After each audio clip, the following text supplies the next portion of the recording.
محمد نصلی اللہ رسول الکریم اما بعد فاؤز باللہ السمیع العلیم من الشیطان الرجیم بسم اللہ الرحمن الرحیم معزز سامعین سامعات السلام علیکم ورحمۃ اللہ وبرکاتہ۔ آج ہم سورہ شروع کر رہے ہیں سواد۔ اس سے پہلے جو سورت تھی وہ سورہ صفات تھی۔ سواد اور صفات دونوں جوڑا صورتیں ہیں۔ پہلی میں البتہ انکار اور دوسری میں استکبار پر خبردار کیا گیا ہے، جو مخاطبین کے انکار یعنی کفار قریش کے انکار کا اصلی سبب ہے۔ اس کے ساتھ نبی کریم صلی اللہ علیہ وسلم اور آپ کے ساتھیوں کو اور ان متکبرین کے مقابلے میں صبر و استقامت کی تلقین کا مضمون بھی دوسری سورہ میں نمایاں ہے۔ چنانچہ انبیاء علیہ السلام کی جو اس میں واقعات بیان کیے گئے ہیں وہ اس سورہ میں بھی سنائی گئی ہیں۔ ان میں یہ دونوں چیزیں ملحوظ ہیں۔ صورتوں میں خطاب اصلاً قریش ہی سے ہے اور ان کے مضمون سے واضح ہے کہ یہ ام القرى مکہ میں یہ رسول اللہ صلی اللہ علیہ وسلم کی دعوت کے مرحلہ اتمام حجت میں نازل ہوئیں۔ تو چلتے ہیں سورہ کی طرف۔ بسم اللہ الرحمن الرحیم، اللہ کے نام سے جو سراسر رحمت ہے اور جس کی شفقت ابدی یعنی ہمیشہ رہنے والی ہے۔ سواد والقرآن ذی ذکر، گواہ ہے نصیحت سے پر قرآن، نصیحت سے بھری ہوئی کتاب گواہی دیتی ہے۔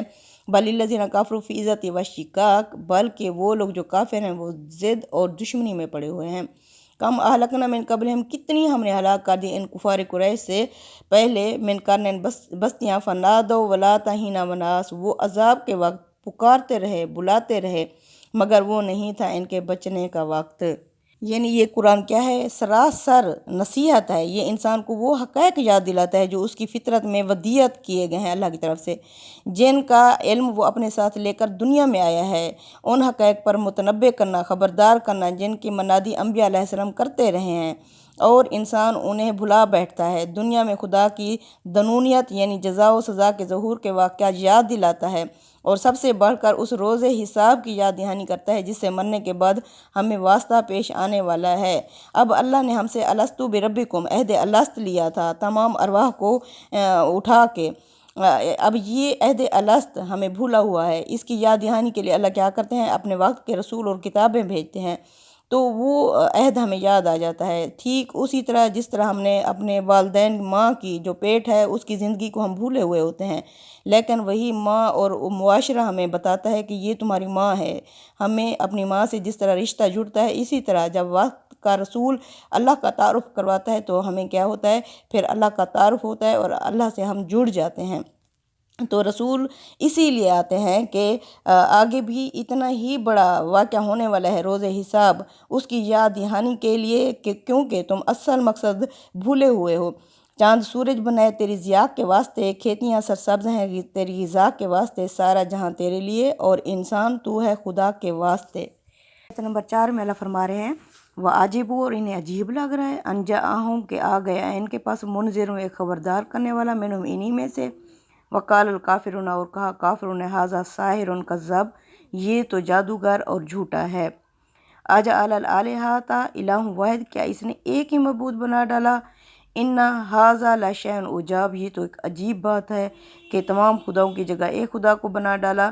وانطلق الملأ منہم، چل پڑے ان میں سے سردار یہ کہتے ہوئے، ان امشوا، چلو، واصبروا، اور ڈٹے رہو، علی الہاتکم، اپنے معبودوں پر، ان ھذا لشیء یراد، اس کا تو کوئی مقصد ہی کچھ اور ہے، یہ چاہتا ہی کچھ اور ہے۔ ما سمعنا، ہم نے نہیں سنا، بہذا فی الملۃ الآخرہ، ایسی باتیں پچھلی امتوں میں، ان ھذا الا اختلاق، یہ نہیں ہے مگر نعوذ باللہ صرف من گھڑت باتیں کرتا ہے۔ انہیں تعجب ہے کہ ان کے پاس ایک خبردار کرنے والا انہی میں سے آ گیا ہے، اور ان منکروں نے کہہ دیا کہ یہ ساحر ہے، سخت جھوٹا ہے، کیا اس نے اتنے خداؤں کو ایک خدا بنا دیا؟ یہ تو بڑی عجیب بات ہے۔ ان کے سردار اٹھ کھڑے ہوئے کہ چلو اور اپنے معبودوں پر جمے رہو، بے شک یہی چیز مطلوب ہے، ہم نے یہ بات اس آخری ملت میں تو کبھی نہیں سنی، کچھ نہیں، اس کی گھڑی ہوئی باتیں ہیں، کیا یہ یاد دہانی ہم میں سے صرف اسی پر نازل کرنی کی تھی؟ یہ کہتے تھے کیا انہی میں سے ایک خبردار کرنے والا آ گیا، یعنی انہی جیسا ایک انسان اور انہی خداؤں کی طرف سے خبردار کرنے کے لیے اٹھ کھڑا ہوا ہے۔ اس کے لیے تو خدا اگر بھیجتا تو کسی مافوق بشر ہستی کو بھیجتا، ہمارے جیسا ایک انسان اس کام کے لیے کس طرح بھیجا جا سکتا ہے؟ یہ تو کوئی جادوگر ہے، یعنی ہرگز نہیں، کوئی پیغمبر نہیں، بلکہ کلام کا جادوگر ہے اور اپنی جادو بیانی سے لوگوں کو مسحور کرنا چاہتا ہے۔ اس نے بنا ڈالا ہے بہت سارے خداؤں کی جگہ ایک ہی خدا۔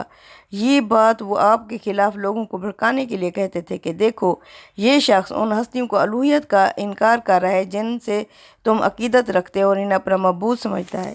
قریش کے لیڈر اپنی کہتے ہیں یعنی اس کی تمام کوششوں کے باوجود تم لوگ اپنے معبودوں پر جمے رہنا، یہ اس رویے کی تصویر ہے جو نبی کریم صلی اللہ علیہ وسلم کی دعوت توحید سے لوگوں کو ہٹانے کے لیے پھیرنے کے لیے قریش کے لیڈر بالعموم اختیار کرتے تھے۔ چنانچہ اگر کبھی دیکھتے کہ لوگ آپ سے متاثر ہو رہے ہیں تو اس طرح کی کوئی بات کہہ کر محفل سے اٹھ کھڑے ہوتے۔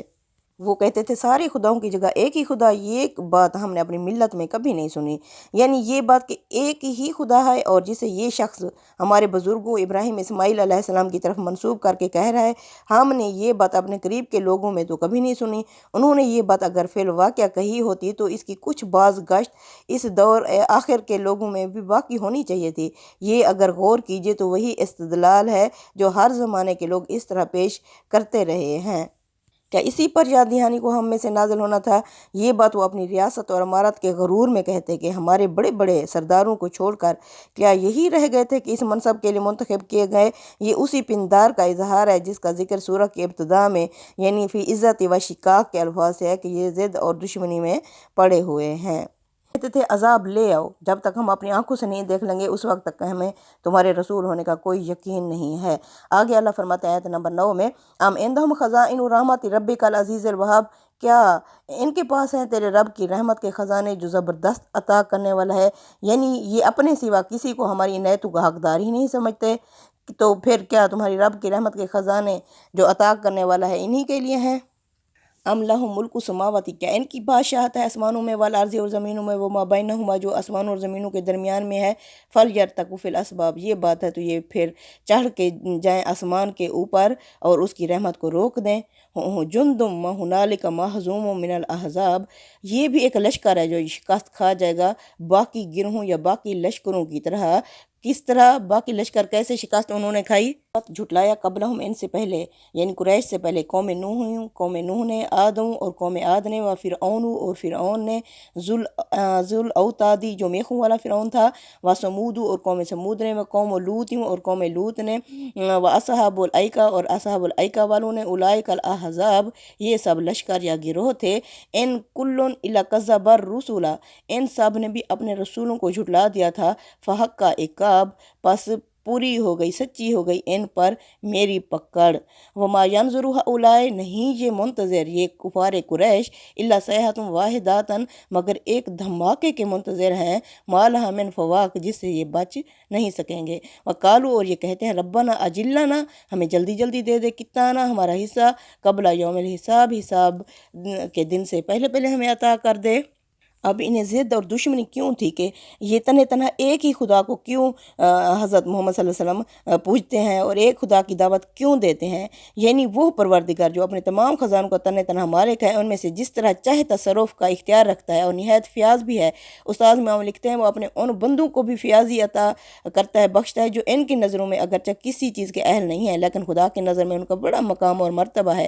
چنانچہ اس نے اگر ان کو زمین کے کچھ سرداری دے رکھی ہے جس پر یہ اطرار ہیں، تو اس نے جس کو چاہا ہے نبوت اور رسالت، علم و حکمت، بادشاہی بخش دی ہے جس سے بڑے منصب کا تصور بھی نہیں کیا جا سکتا، یعنی رسالت سے بڑا کوئی منصب ہے ہی نہیں۔ اللہ فرماتے ہیں چلو یہ ایک لشکر ہے جو باقی لشکروں کی طرح یہاں شکست کھا جائے گا، یعنی کثیر لشکروں والے۔ عربی میں میخوں سے خیموں کو تعبیر کرتے تھے اور پھر خیموں سے بطریق کنایا فوجیں مراد لیتے تھے۔ یہ اسی طرح کا کنایا ہے جس طرح قدوری راسیات سے کسی شخص کی فیاضی کو تعبیر کرتے ہیں۔ چنانچہ قرآن میں حضرت سلیمان علیہ السلام کی فیاضی کو تعبیر کرنے کے لیے کنایا آیا ہے کہ قدوری راسیات، کہ وہ بڑے مہمان نواز تھے، یعنی بڑی بڑی دیگیں ان کے پاس تھی۔ یہاں ذل اوتادی سے فرعون کی کثیر فوجوں کی طرف اشارہ ہے جو خیموں میں رہتی تھیں۔ فرعون کی فوجوں کی کثرت کا ذکر قرآن میں جگہ جگہ آیا ہے اور یہ تمام فوجیں اس کے ساتھ عذاب الہی میں گرفتار ہو کر سمندر میں غرق ہوئیں۔ اصحاب الایکہ یہ کون تھے؟ مدین والوں کی طرف اشارہ ہے۔ ایکا عربی زبان میں جنگل کو کہتے ہیں۔ معلوم ہوتا ہے کہ مدین کے پاس کوئی بہت بڑا جنگل تھا جس کی بنا پر یہ نام انہیں دیا گیا ہے۔ اللہ فرماتے ہیں یہ قریش کے لوگ چاہتے تھے کہ ہمیں جلدی جلدی حصہ دے دے، یعنی مزید ہمیں مہلت کی کوئی گنجائش نہیں ہے، ہمیں بس دنیا میں ہی دے دے، ہم آخرت کا انتظار نہیں کر سکتے۔ طرف یہ ہے کہ جس روز حساب سے یہ ہمیں ڈراتا ہے وہ پہلے ہی آ جائے تاکہ فیصلہ ہو جائے کہ یہ شخص سچا ہے یا محض دھونس جما رہا ہے، اور اپنے اوپر وہ کسی عذاب کا اندیشہ نہیں رکھتے تھے، اس لیے رعونیت اور استکبار کی وجہ سے یہ بھی کہہ گزرتے تھے۔ ہمیں اللہ فرماتے ہیں محمد صلی اللہ علیہ وسلم آپ صبر کریں اور ہمارے بندے داؤد کو یاد کریں، اس لیے کہ خود بھی اس کے حلم اور تحمل سے تسلی حاصل کرو اور اپنے مخاطبین کو بھی توجہ دلاؤ کہ ان سے کہیں بڑھ کر قوت، شوکت، دولت، حشمت کا مالک ہونے کے باوجود وہ کسی غرور اور تکبر میں مبتلا نہیں ہوا تھا۔ یہ اس لیے فرمایا کہ داؤد علیہ السلام خدا کے پیغمبر بھی تھے اور بنی اسرائیل کے عظیم بادشاہ بھی۔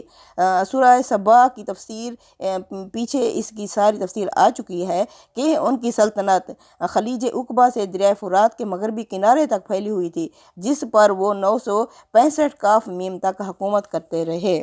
اللہ فرماتے ہیں وہ اللہ کی طرف بڑا ہی رجوع کرنے والا تھا، یعنی زور و قوت اس کے اندر رعونیت پیدا نہیں کر سکی بلکہ اس کی خشیت اور انابت کو اور بڑھا دیا۔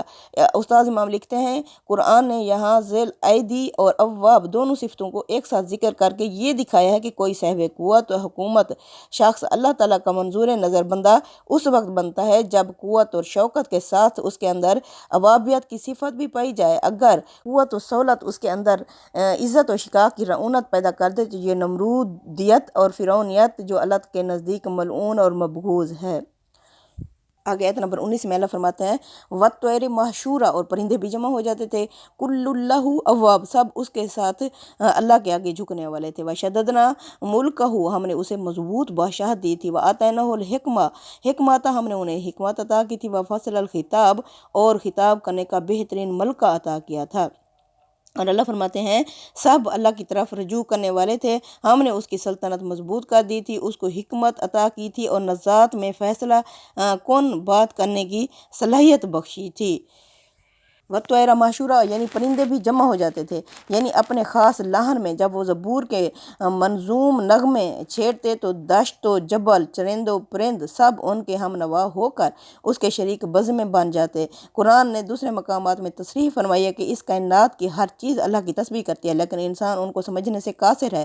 تاہم حضرت داؤد کا معاملہ یہ نہیں تھا، یعنی وہ سمجھتے تھے۔ استاذ امام کے الفاظ میں اللہ تعالیٰ نے جس طرح انہیں پہاڑوں کو موم کر دینے والا اور پرندوں کو جذب کر لینے والا سوز و لحن بخشا تھا، اسی طرح ان کو وہ گوش شنوائی بھی عطا فرمائی تھی کہ وہ ان کی تسبیح اور مناجات کو سمجھ سکیں۔